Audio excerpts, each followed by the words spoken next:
තම 50 වන ටෙස්ට් ගැටුමට සූදානම් වන ලස්සන ගාල්ල. ඉන්දියානු කණ්ඩායම සමග පැවැත්වෙන තරඟ දෙකකින් සමන්විත ටෙස්ට් තරඟ මාලාවේ ප්‍රථම තරඟය එළඹෙන 15 වෙනිදා ගාල්ල අන්තර්ජාතික ක්‍රිකට් ක්‍රීඩාංගණයේදී ආරම්භ වීමට නියමිතයි. ඒ අනුව එම තරඟයේ ඉතිහාස පොත් අතරට එක්කාසු වන්නේ ගාල්ල අන්තර්ජාතික ක්‍රිකට් ක්‍රීඩාංගණයේ Tamanගේ සත්කාරකත්වය ලබා දෙන 50 වන ටෙස්ට් තරඟය ලෙසයි. එබැවින් සමස්ත ගාල්ලු ඉතිහාසයේ ටෙස්ට් තරඟ වාර්තා පිළිබඳ සහ තතු විත්ති පිළිබඳ සොයා බැලීමයි මේ.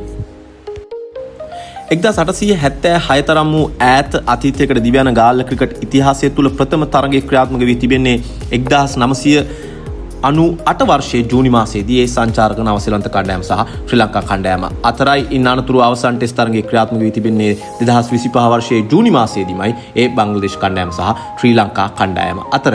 සමස්ත තරග 49ක් තුළදී විසඳුමක් රහිතව නැතිනම් මේ ජය පරාජයෙන් තොරව තරග 7ක් පමණයි ගාල්ල ක්‍රිකට් ක්‍රීඩාංගණයේදී අවසන් වී තිබෙන්නේ.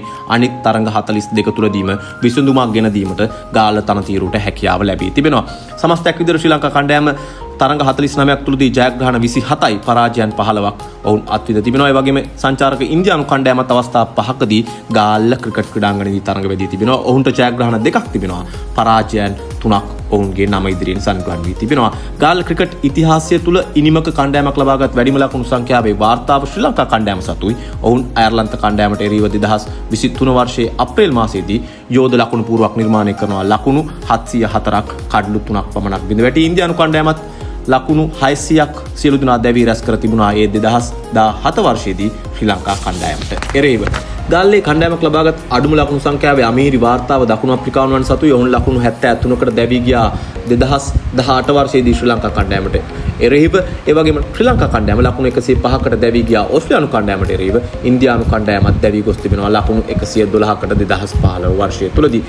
වැඩිම ලකුණුලාභීන් අතර තවමත් ගාල්ල ක්‍රීඩාපීඨයේ ඉදිරියෙන් සිටින ශ්‍රී ලංකා සුපිරි පිතිකරු මහල ජයවර්ධන තරඟ 23යි ඉනිම් 37යි ලකුණු 2382ක් ඔහුගේ නම ඉදිරියෙන් තිබෙනවා. ඉන් අනතුරුව පිළිවෙලින් ඇන්ජලෝ මැතිව්ස් සහ දිනුත් කරුණාරත්න සිටියේදී දිනේෂ් චන්දිමාල්ට මෙවර තරඟ මාලාව තුළදී හොඳ ඉඩක් නිර්මාණය වී තිබෙනවා.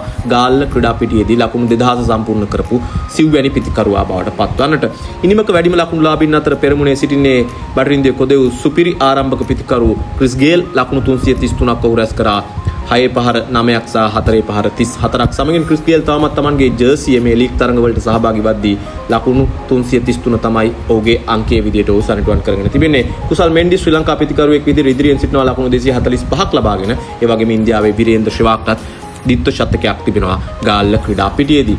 ගාල්ලේ වැඩිම 6 පහරවල් එල කර තිබෙන්නේ මේ දක්වා ඇන්ජලෝ මැතිව්ස් 6 පහර 31යි. ඉන් අනතුරුව කුසල් මෙන්ඩිස් සහ දිනේෂ් චන්දිමාල් මේ ලෑස්තුවේ ඉදිරියෙන් සිටිනවා. ගාල්ල ක්‍රීඩාපීඨයේ පිතිකරුවන් අතර හොඳම සම්බන්ධතාව පිළිබඳ කතා කිරීමේදී දිමුත් කරුණාරත්න සහ කුසල් මෙන්ඩිස් ඉදිරියෙන් ලකුණු 281ක සම්බන්ධතාවයක් දෙවන කඩලු සඳහා. ඒ වගේම 2023 වර්ෂයේ අප්‍රේල් මාසයේදීම කුසල් මෙන්ඩිස් සහ නිශාන් ප්‍රනාන්දු ලකුණු 268ක සම්බන්ධතාවයක් නිර්මාණය කරා අයර්ලන්ත කණ්ඩායමට එරෙහිව.